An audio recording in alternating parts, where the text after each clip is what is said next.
Hello, welcome back to my channel. ഇന്ന് നമ്മളൊരു beef കറിയാണ് ഉണ്ടാക്കാൻ പോകുന്നത്.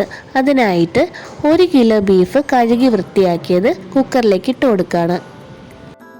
അതിൻ്റെ കൂടെ തന്നെ ഒരു വലിയ കഷ്ണം ഇഞ്ചി, 3-4 പച്ചമുളക്, 1 കുടം വെളുത്തുള്ളി നന്നായിട്ട് ചതച്ച് ഇതിൻ്റെ കൂടെ ഒന്ന് ഇട്ട് കൊടുക്കണം.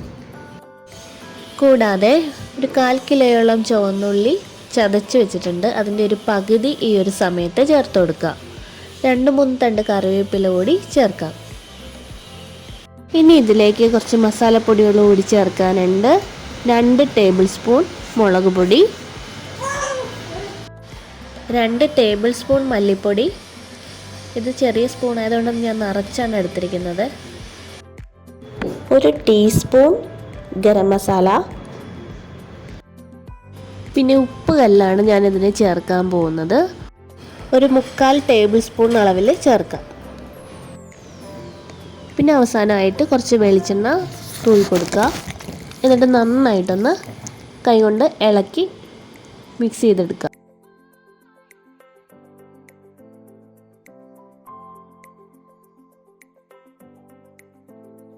ഇനി കുറച്ച് വെള്ളം കൂടി ഒഴിച്ച് കുക്കർ അടച്ച് വേവിക്കാം.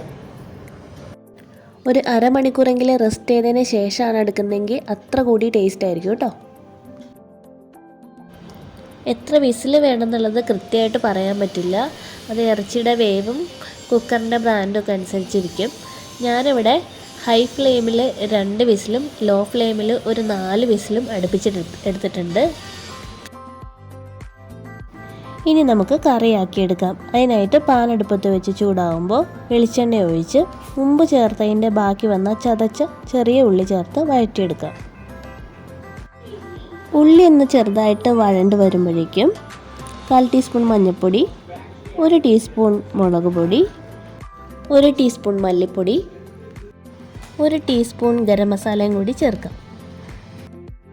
പൊടികളൊക്കെ ചേർത്ത് അതിൻ്റെ ഒരു പച്ചമണം മാറിയ ശേഷം ഒരു വലിയ ഉരുളക്കിഴങ്ങ് ഈ രീതിയിലൊന്ന് കട്ട് ചെയ്ത് ചേർത്ത് കൊടുക്കുക.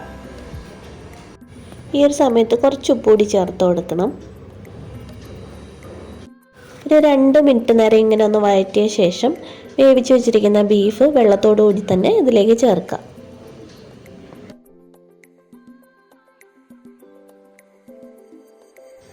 ഒന്ന് തിളവന്ന് കഴിയുമ്പോൾ കുരുമുളക് പൊടി കൂടി ചേർത്ത് കൊടുക്കുക. 1 ടീസ്പൂൺ കുരുമുളക് പൊടിയാണ് ഞാൻ ചേർക്കുന്നത്. ഇതിന് ശേഷം ലോ ഫ്ലെയിമിൽ മൂടി വെച്ച് വേവിക്കണം. ഇപ്പോൾ നമ്മുടെ ബീഫൊക്കെ ഒന്ന് റെഡിയായി വന്നിട്ടുണ്ട്. ഉരുളക്കിഴങ്ങൊക്കെ നല്ല രീതിയിൽ വെന്ത് വന്നിട്ടുണ്ട്. ഇനി നമുക്ക് പതുക്കെ തീ ഓഫ് ചെയ്യാം.